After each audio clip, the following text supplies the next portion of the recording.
Yo, what's going on, guys? And today I wanted to talk about Pascal Siakam. And Pascal Siakam has developed into an incredible player that I think should be an all-star. So right now, before we start today's video, I want to hear your thoughts down below. Do you guys agree that Pascal Siakam has evolved into a point forward who can score from all three levels, rebound at a high level, and guard every single position 1 through 5, and is definitely an all-star and should be maybe on the all-NBA second team? Shout out to the guy who made this article on Reddit, looking over here at my other computer. The user's name is Lemmy Practice. So let's get right into today's video. Comment down below your thoughts on that. Like and subscribe. So let's get into it. So Pascal Siakam's evolution has continued. And I know people think he's kind of controversial because he quickly rose to prominence during the Raptors title run, where he had 32 points on almost 90% true shooting in game 1. With the title winning shot, by the way. And he continued to rise. He made the All NBA second team, started the All Star game, and he was viewed as an emerging star in the NBA. And then the bubble happened, and he actually didn't touch a ball for like 4 months, okay? And he was literally trash on national television. People wrote him off. People basically started taking hot takes that he was dog shit. Pardon my French if you guys don't like cussing. I cuss a lot. I try to dumb it down here. Either way, since that happened, the Raptors don't get much attention since they won the championship, and he's 26, okay, when the bubble happened. And now 2 years from there, I know he's closer to 30 than he is 22, but he showed that he was at least a post scorer who can hit the catch and shoot threes and was a versatile rebounder and switchable defender.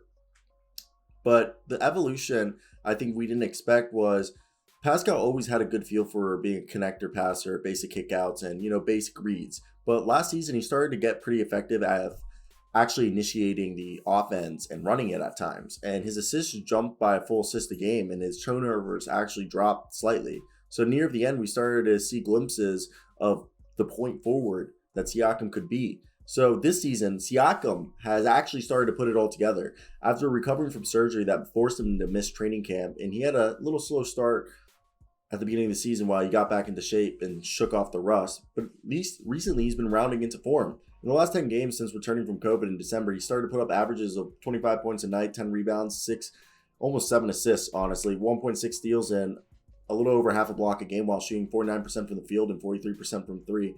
And during that time, the Raptors went 7-3. He outdueled Giannis the other day, putting up a 30-point triple-double.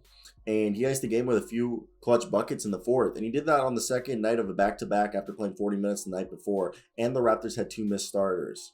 That was not English. So we can agree to some degree that Pascal Siakam's play has been overshadowed by Fred VanVleet and Scotty Barnes, who have been awesome, and they've had a great start to this year. So even when OG Anunoby has been out there, he's been great.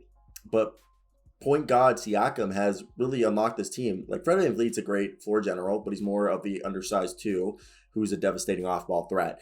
And on the season, he's shooting exactly 50% on shoot threes at almost 5 attempts a game. And he's adding kind of a Steph Curry feel to his game by being an on-ball threat and being most dangerous off of it. I'm just telling you. So Fred VanVleet's so great at creating offense is because he's not super fast or super big to create real mismatches in the half court, while Siakam is. Siakam's too fast for big guys, but too big for little guys. Okay, his post skills let him punish mismatches, while he can also shoot right over most players. Opponents frequently have to double team him because of his mismatches he causes them. And Siakam's playmaking skills have continued to level up like he's in 2K, okay? He's making some really advanced reads at the point. Like the other night, he had a couple ridiculous finds where he sent the bullet passes out of a double team, and he had an open shooter on the opposite of the court, literally throwing it across the key. And that's because Siakam is 6'9" with a 7'3" wingspan. He can see and make all the passes out of a double team that only a few guys can because of his physical profile. So on top of that, Siakam is up to 8.5 rebounds a game, which is a career high. His previous was 7.3 during his all NBA season, along with a career high assist. And he's literally the quintessential definition of guarding 1 through 5 on a nightly basis. And he's honestly one of the most complete players in the NBA. And right now he sits 8th in the All-Star voting. And the biggest argument against him is that he missed the first month of the season. But so many guys have missed time this year, okay? 2 guys that have him in the All-Star voting are Jimmy Butler and Bam Adebayo, both who have played less games than Pascal Siakam. So, you know what? Pascal deserves to be an All-Star game. Beyond KD, Giannis, and Embiid, the Eastern Conference is a group of forwards that aren't that great you could argue Jason Tatum's having a down year, and his team's in like the play-in. Jimmy Butler and Bam have missed time. Jared Allen's more of a center, forward. I would never say that. And he's kind of, you got to argue that Jared Allen's in the Gobert dimensions where they're like insane inside on two ways. Miles Bridges is having a breakout year. LaMarcus Aldridge is kind of like, a GOAT vote. So there's probably 3 forwards who get selected out of the group. And I really think Siakam behind KD, Giannis, and Embiid, you could argue is the 4th best, maybe Tatum in front of him. And for the all-star voting, not like, you could argue that like KD, Giannis, and Embiid, really, if you want to go forwards, would you put Giannis forward? Yeah, KD, Giannis, Butler, and Tatum might be the 4 guys in front of him. You could argue that Pascal Siakam's the 5th best forward. I don't know. What do you guys think? Am I wrong? I'm done, guys. This is the video. Let me hear your thoughts down below.